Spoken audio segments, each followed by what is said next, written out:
Hello dear aspirants, આપ સર્વેનું અમારી YouTube channel game changing સાયકોલોજીમાં હાર્દિક સ્વાગત છે. આજના વિડીયોમાં આપણે પ્રોબેશન ઓફિસર, ચીફ ઓફિસર તેમજ અન્ય કેટલીક સરકારી પરીક્ષાઓ માટે સમાજ કાર્ય એટલે કે સોશિયલ વર્ક સબ્જેક્ટ અગત્યનો છે. અને સાથે સાથે જે વિદ્યાર્થીઓ બેચલર ઇન સોશિયલ વર્ક અને માસ્ટર ઇન સોશિયલ વર્ક સાથે સંકળાયેલા છે તો ઓફકોર્સ એમને માટે પણ આ વિડીયોઝ ખૂબ અગત્યના છે. અને આજનો જે વિડીયો છે ધેટ ઇઝ નંબર 16. જો તમે અગાઉના વિડીયોઝ જોયા ન હોય તો પ્લેલિસ્ટમાં જઈને એ વિડીયોઝ પણ ચેક કરી લેશો.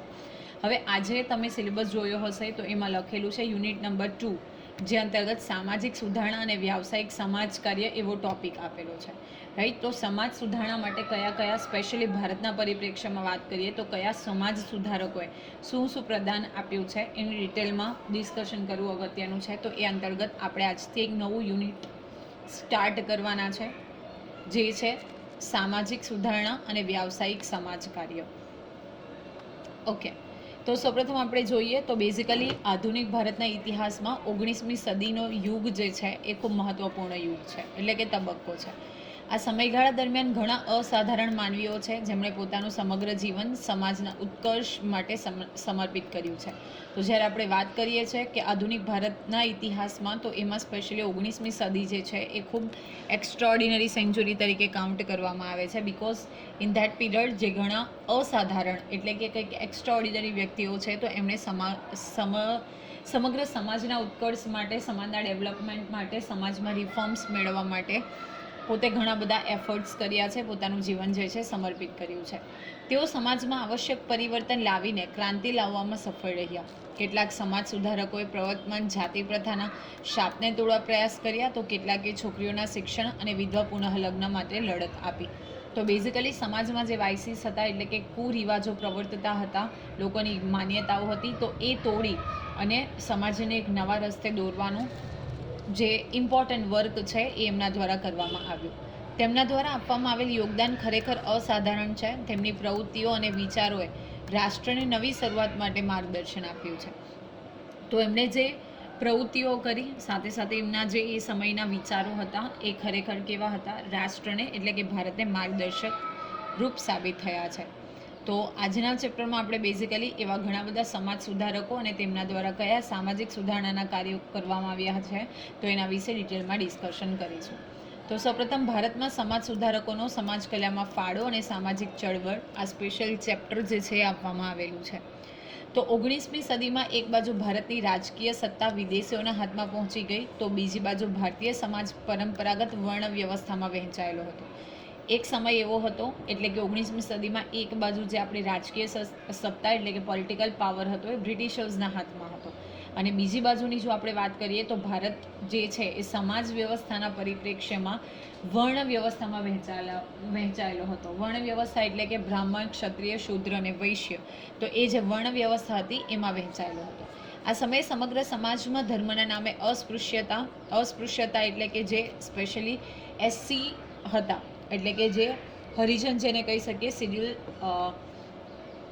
કાસ્ટના લોકો, એમને કોઈ પણ જાહેર જગ્યા ઉપર અલાઉડ નહીં હતા. એમને પાછા બ્રૂમ એટલે કે સાવરણી લગાવીને ચાલવું પડતું, જેથી કરીને એમના જે ફૂટપ્રિન્ટ્સ છે એટલે કે પગના ચિહ્ન હોય એ ન દેખાય. ગામના છેવાડે એટલે કે જે પાદર હોય એ ત્યાં એમને રહેવું પડતું. તો આ બધી અનટચેબિલિટી એટલે કે અસ્પૃશ્યતા, બાળ લગ્ન, સતી પ્રથા, આપણે અગાઉ પણ ડિસ્કશન કર્યું હતું કે કોઈક પતિનું અવસાન થાય તો એની પત્નીએ એની જે ચિતા છે એમાં સતી થઈ જવાનું. બાળકીને દૂધ પીતી કરવી એટલે કે જો ઘરે છોકરીનો જન્મ થાય તો જન્મતાની સાથે જ એને દૂધ અને પાણી જે ભરેલું પાત્ર હોય એમાં એને ડૂબાડીને મારી નાખવી. ઓકે, બહુપત્ની પ્રથા, ગરીબી, સામાજિક કુરિવાજો વગેરે ફેલાયેલા હતા. સમાજમાં ચારે બાજુ ધર્મના નામે વહેમ, અંધશ્રદ્ધા, ઊંચ નીચના ભેદભાવ અને અજ્ઞાનતાનું વાતાવરણ હતું. પ્લસ જો આપણે સમાજની વાત કરીએ તો ધર્મના નામ પર ઘણા બધા વહેમ, અંધશ્રદ્ધા, ઊંચ નીચના ભેદભાવ હતા અને સાથે સાથે અજ્ઞાનતા પણ પ્રવર્તતી હતી.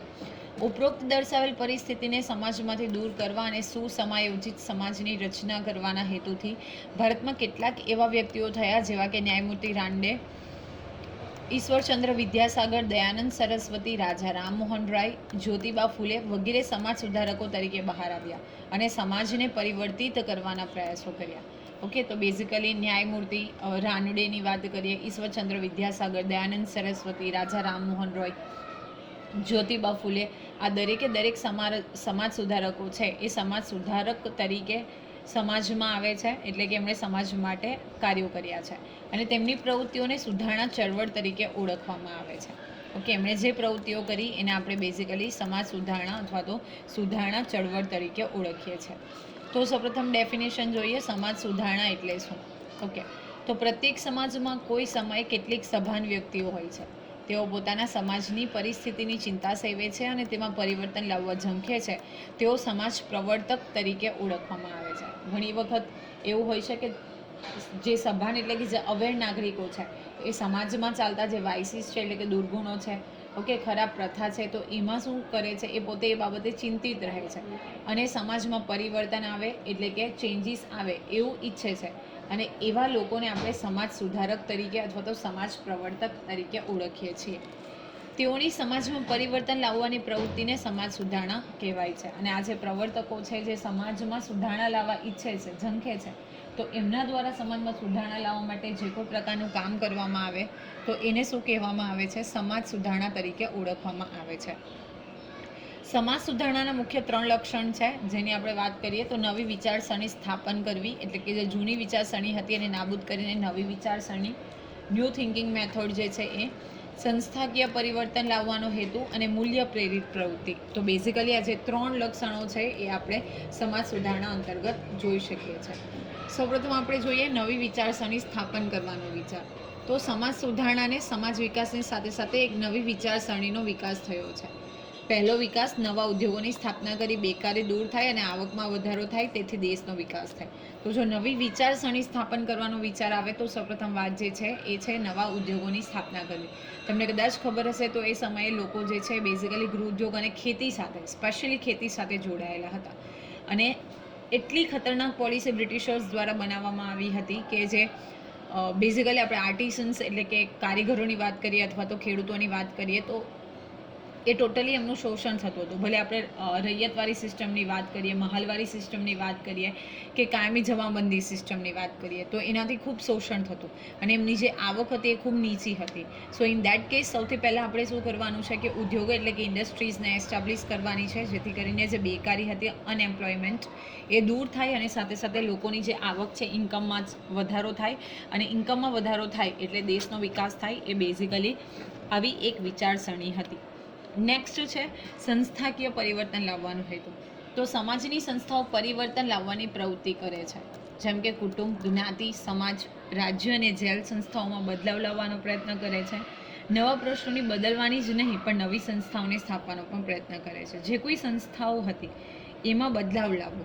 ઓકે, ભલે કુટુંબ હોય, જ્ઞાતિ હોય, સમાજ હોય, રાજ્ય હોય, જેલ હોય, તો એમાં બદલાવ લાવવું અને સાથે સાથે નવી સંસ્થાઓનું સ્થાપન કરવું. નેક્સ્ટ છે મૂલ્ય પ્રેરિત પ્રવૃત્તિ. તો નવા વિચારોની જેમ પ્રવર્તમાન મૂલ્યો અને સંસ્થાઓનું તેમાં સતત મૂલ્યાંકન કરવામાં આવે છે. આવા મૂલ્યોમાં તર્ક, બુદ્ધિ દ્વારા યોગ્ય લાગે તો તેને ઓળખવાનો પ્રયત્ન કરવામાં આવે છે. બૌદ્ધિક અભિગમથી જીવવાના પ્રયત્નો કરવામાં સમાજ સુધારણાનો ચોક્કસ દૃષ્ટિકોણ હતો. જે મૂલ્યો છે, જે એથિક્સ છે, તો એને શું કરવામાં આવે છે? યોગ્ય બુદ્ધિ, તર્ક એટલે કે લોજિક દ્વારા એને ઓળખવામાં આવે છે અને સાથે સાથે એને સમાજ સુધારણાના ચોક્કસ દૃષ્ટિકોણથી કઈ રીતે આપણે કયા મૂલ્યોનું સ્થાપન કરી શકીએ અથવા તો કયા મૂલ્યોને આપણે ફોલો કરી શકીએ જેથી કરીને આપણે સમાજમાં સુધારા લાવી શકીએ, તો એ માટે ચોક્કસ પ્રવૃત્તિ કરવામાં આવતી.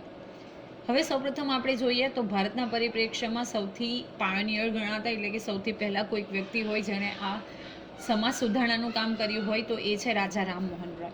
તો રાજા રામમોહન રોયનો જન્મ 22 મે 1772માં બંગાળના પ્રાંતમાં આવેલ રાધાસાગર ગામમાં થયો હતો. તો ગામ પણ ઇમ્પોર્ટન્ટ છે, તમારે યાદ રાખવાનું છે કે 22 મે 1772ના રોજ બંગાળના રાધાસાગર ગામમાં થયો હતો. બાળપણની અવસ્થામાં જ તેમણે 3 વાર લગ્ન કર્યા હતા. હિન્દુ સમાજના આવા રિવાજો સામે તેઓને અણગમો પેદા થયો અને તેના પિતા સાથે મતભેદો સર્જાયા અને તેઓ 13 વર્ષની કુમળી વયે ગૃહત્યાગ કર્યો અને ત્યારબાદ તેઓએ પોતાની ઈચ્છા પ્રમાણે કેળવણી લીધી. ઓકે, ઇન ધેટ ટાઈમ જો બેઝિકલી આપણે વાત કરીએ તો એમના 3 વાર લગ્ન થાય છે અને એને કારણે સમાજમાં જે પ્રવર્તતી સિસ્ટમ છે એના કારણે એના પિતા સાથે એના મતભેદ સર્જાય છે અને તેઓ શું કરે છે 13 વર્ષની ઉંમરે ગૃહ ત્યાગ કરે છે, એટલે કે ઘરનો ત્યાગ કરે છે, ઘર છોડી દે છે. તેમણે ઇસ્લામ અને સંસ્કૃત સાહિત્ય ઉપર પ્રભુત્વ મેળવ્યું. આ બંને અધ્યયનમાંથી તેમણે એકેશ્વરવાદનું મહત્વ જણાવ્યું. અહીંયાથી પણ તમને પૂછી શકાય કે કયા જે સમાજ સુધારક હતા એમણે કયા વાદ સાથે કનેક્ટેડ છે, તો તેમણે પોતે એકેશ્વરવાદ મતલબ ઈશ્વર એક જ છે.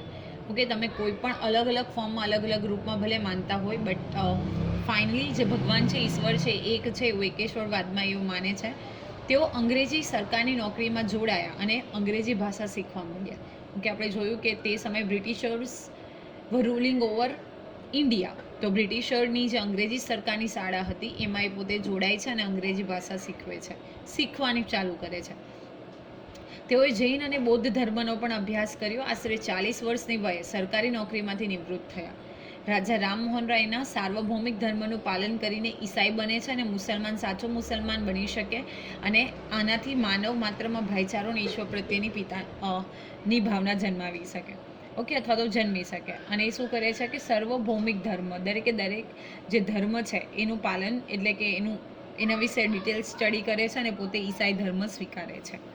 ઓકે, હિન્દુ ધર્મમાં મૂર્તિ પૂજાનો વિરોધ અને એકેશ્વરવાદની સ્થાપના માટે રાજા રામમોહન રાય 1815માં એક આત્મીય સભાનું આયોજન કર્યું. ખૂબ અગત્યનું છે કે મૂર્તિ પૂજાનો વિરોધ, લોકો ત્યારે મૂર્તિ પૂજા સાથે કનેક્ટેડ હતા, ઇવન આજે પણ જોડાયેલા છે. તો એ પોતે શું કરે છે, મૂર્તિ પૂજાનો વિરોધ કરે છે અને સાથે સાથે જે એકેશ્વરવાદ એટલે કે ઈશ્વર એક જ છે એ વાદને સ્થાપવા, એ જે એમના વિચારો હતા એને સ્પ્રેડ કરવા માટે 1815ના વર્ષમાં આત્મીય સભાનું આયોજન કરે છે. એટલે કે આત્મીય સભાનું સ્થાપન કરે છે. તો વર્ષ અને જે કમિટી છે એટલે કે સંસ્થા બંને અગત્યનું છે. તો આત્મીય સભાની સ્થાપના કોના દ્વારા કરવામાં આવે છે? રાજા રામમોહન રોય દ્વારા ઇન ધ યર ઓફ 1815. તેમાં ધર્મ સિવાય બૌદ્ધિક, સામાજિક, રાજકીય, રાજનૈતિક સમસ્યા ઉપર વિચાર વિમર્શ કરાયા. હવે આ જે આત્મીય સભાનું આયોજન કરવામાં આવ્યું એમાં ધર્મ સિવાય, ધર્મ વિશે કોઈ ડિસ્કશન નહીં, એ સિવાય બૌદ્ધિક, સામાજિક, રાજકીય, રાજનૈતિક એ સમસ્યા ઉપર શું કરવામાં આવતું? વિચાર વિમર્શ કરવામાં આવતા. તેઓએ વેઇનસાર નામનું પુસ્તક પ્રકાશિત કર્યું. તેઓને વેદ અને હિન્દુ ધર્મમાં રૂઢ થયેલ અત્યાવશ્યક વિધિઓને બદલે એકેશ્વરવાદ અને સરખા ધાર્મિક સ્વરૂપની રજૂઆત કરી અને પોતાના વિચારોના પ્રચાર માટે છાપવાનું ચાલુ કર્યું. અગેન ઇમ્પોર્ટન્ટ છે કે વેઇનસાર નામનું પુસ્તક જે છે એ પ્રકાશિત કરે છે અને એ સમયે જે લોકો અલગ અલગ પ્રવિધિ વિધિઓમાં માનતા હતા, ઓકે, તો એ અને સાથે સાથે પોતાની જે મેન્ટાલિટી છે રિલેટેડ ટુ એકેશ્વરવાદ એ સ્પ્રેડ કરવા માટે એક છાપકાનું મતલબ પ્રિન્ટિંગ પ્રેસ જે છે એ ચાલુ કરે છે. તેમણે પ્રજામાં સભાનતા લાવવા માટે પુસ્તકાલય તેમજ સભાખંડનું પણ આયોજન કર્યું. સાથે સાથે તેઓએ વર્તમાનપત્રો પણ શરૂ કર્યા. ઓકે, અને પોતે પુસ્તકાલય એટલે કે લાઇબ્રેરી અને સભાખંડ એટલે કે એસેમ્બલી હોલ પણ બનાવે છે અને સાથે સાથે વર્તમાનપત્ર એટલે કે ન્યૂઝપેપર પણ ચાલુ કરે છે.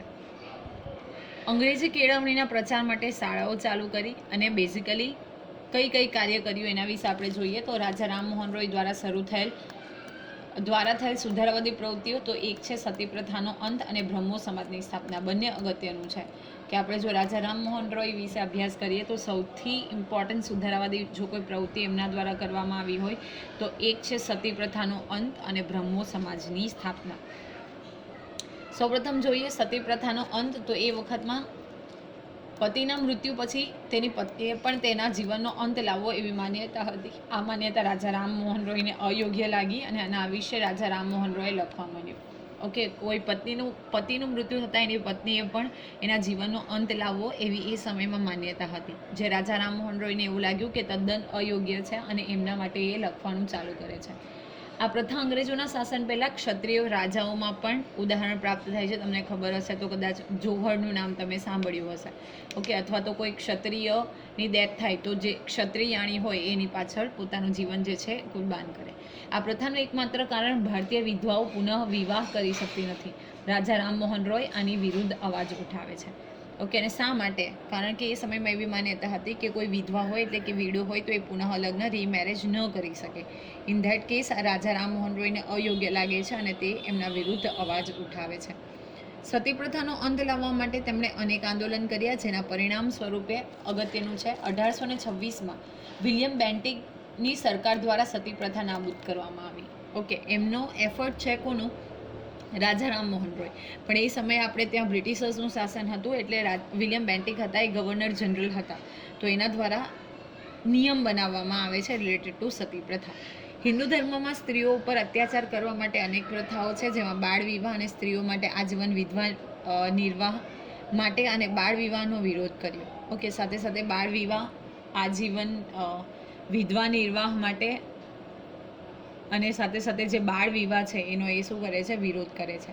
મેક્સ મુલરે કહ્યું કે રાજા રામમોહન રોય પહેલી વ્યક્તિ છે જેમણે ભારતીય સામાજિક સંસ્થા ઉપર નજર નાખી. તો આ સ્ટેટમેન્ટ અગત્યનું છે. એ સમયની એક વિદ્વાન વ્યક્તિ જે બ્રિટિશર હતા, મેક્સ મુલર, એ કહે છે કે રાજા રામમોહન રોય એ પહેલા વ્યક્તિ છે જેમણે ભારતની જે સોશિયલ સિસ્ટમ છે, સામાજિક વ્યવસ્થા, એની ઉપર પહેલી નજર નાખી, એટલે કે એમણે સુધારા માટેની ટ્રાય કરી. હિન્દુ રૂઢિવાદીઓની સામે ઇંગ્લેન્ડની પૂરતી કાઉન્સિલિંગમાં રજૂઆત કરી. રાજા રામમોહન રોય પણ ઇંગ્લેન્ડ ગયા અને આ પ્રથા સામે રજૂઆત કરી. ઓકે, જે રૂઢિવાદી પરંપરાઓ હતી, જે જૂની જડ પરંપરાઓ હતી, એ માટે શું કરવામાં આવે છે કે ઇંગ્લેન્ડની કાઉન્સિલમાં રજૂઆત કરવામાં આવે છે અને રાજા રામમોહન રોય પોતે પણ ત્યાં જાય છે. ઇંગ્લેન્ડ સરકારે સતી પ્રથાનો અંત લાવવા માટે કાયદો ઘડ્યો અને 1930થી આ અમાનુષી પ્રથાનો અંત આવ્યો. તો આ પણ અગત્યનું છે કે એના દ્વારા શું કરવામાં આવે છે, એક લો બનાવવામાં આવે છે. નેક્સ્ટ છે બ્રહ્મો સમાજની સ્થાપના. તો રાજા રામમોહન રોય તેમના વિચારો અને સિદ્ધાંતોને વ્યક્તિ સુધી પહોંચાડવા માટે એક માધ્યમના રૂપમાં કેટલાક લોકોના સહયોગથી 20મી ઓગસ્ટ 1928માં કલકત્તામાં બ્રહ્મ સમાજની સ્થાપના કરે છે. તો આ પણ અગત્યનું છે. બ્રહ્મો સમાજની સ્થાપના રાજા રામમોહન રાય દ્વારા 20 ઓગસ્ટ 1928ના રોજ કલકત્તામાં કરવામાં આવી. શું એમ હતો આ સંસ્થાનો? તો આ સંસ્થાનો મુખ્ય ઉદ્દેશ્ય સમાજમાં વ્યાપેલી પ્રાચીન રૂઢિઓ, અંધવિશ્વાસ અને કુપ્રથાઓને સમાપ્ત કરી સામાજિક સુધારો લાવવાનો હતો. તે જે પ્રાચીન રૂઢિઓ હતી, અંધવિશ્વાસ, સુપરસ્ટિશન, જે પ્રથાઓ હતી, એટલે કે ખરાબ પ્રથાઓ, એને સમાપ્ત કરી અને સામાજિક સુધારો લાવવો એ બેઝિકલી આ સંસ્થાનો મુખ્ય ઉદ્દેશ્ય હતો. બ્રહ્મો સમાજે મૂર્તિ પૂજાનો વિરોધ કર્યો અને પોતાની રૂઢિઓને પહેલાં છેદ કરી, સતી પ્રથાનો છેદ કર્યો તથા સતી પ્રથાને મૂળમાંથી સમાપ્ત કરી હતી. શું કરે છે? સૌપ્રથમ મૂર્તિ પૂજાનો વિરોધ કરે છે અને સતી પ્રથાનો વિરોધ કરે છે. આ અભિગમ હિન્દુ સમાજમાં હિન્દુત્વનું એકરૂપ છે અને મૂર્તિ પૂજાનો બહિષ્કાર કર્યો. બ્રહ્મો સમાજની સૌથી મોટી વિશેષતા એ છે કે તેણે બધા કામો પ્રત્યે સહાનુભૂતિ અને ઉદારતા રાખતા. તો કે દરેક કામ, દરેક ધર્મ પ્રત્યે શું રાખતા હતા? સિમ્પથી, ઉદારતા રાખતા હતા. અને બેઝિકલી એમણે શું કર્યું કે મૂર્તિ પૂજાનો બહિષ્કાર કર્યો. રાજા રામમોહન રોય સમાજ માટે જે ભવન ઊભું કર્યું તેના ટ્રસ્ટીનું દસ્તાવેજીકરણ પણ પર સ્પષ્ટ પ્રતિબંધ રાખ્યા. આ ઉપરાંત બ્રહ્મો સમાજ દ્વારા તેમને જ્ઞાતિ પ્રથાનો વિરોધ અને સ્ત્રી જીવનમાં સુધારો કરવાનો પ્રયત્ન કર્યો. અપાર્ટ ફ્રોમ ધેટ, જે જ્ઞાતિ પ્રથા હતી, ઓકે, તો એનો પણ એ વિરોધ કરે છે અને સાથે સાથે સ્ત્રી જીવનમાં સુધારા લાવવા માટે પ્રયત્ન કરવામાં આવે છે. તો આશા રાખું છું કે આજના વિડીયોમાં તમને સમજ પડી હશે. વિડીયો પસંદ પડે તો વિડીયોને લાઇક કરી અને શેર કરવાનું ભૂલશો નહીં. અને આવા જ વધુ વિડીયોને અપડેટ્સ મેળવવા માટે even you can subscribe our YouTube channel game changing psychology. Thank you for watching the video. Have a nice day.